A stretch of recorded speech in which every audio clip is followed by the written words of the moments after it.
यीशु मसीह का क्रूस पर चढ़ाया जाना और पुनरुत्थान की कहानी।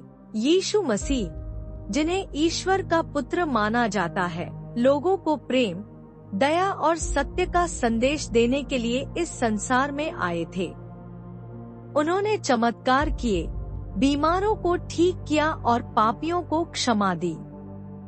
लेकिन कुछ धार्मिक नेता उनसे ईर्ष्या करने लगे और उन्हें झूठे आरोपों में पकड़वा दिया। क्रूस पर चढ़ाया जाना, सूली पर चढ़ना, यीशु को गिरफ्तार किया गया और रोमी गवर्नर पिलातुस के सामने लाया गया।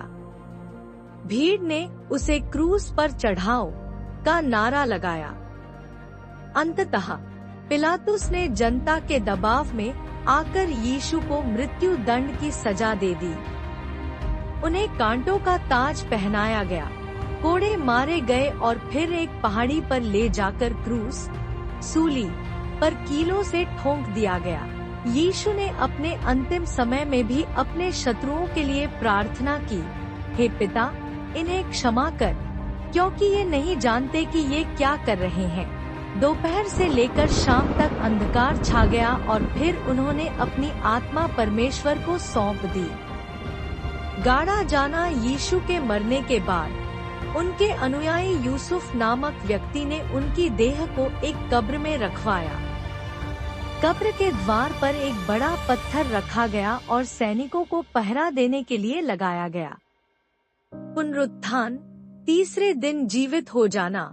तीसरे दिन रविवार की सुबह कुछ महिलाएं कब्र पर गईं और देखा कि पत्थर हट चुका है और कब्र खाली है।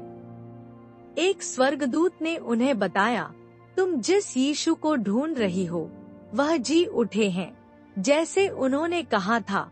बाद में यीशु ने अपने शिष्यों को दिखाया कि वह जीवित है।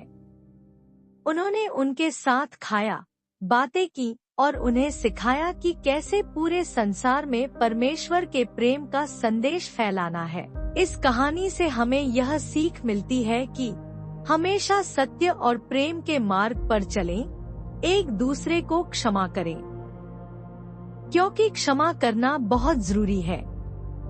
यीशु आप सभी को आशीर्वाद दे। आमीन।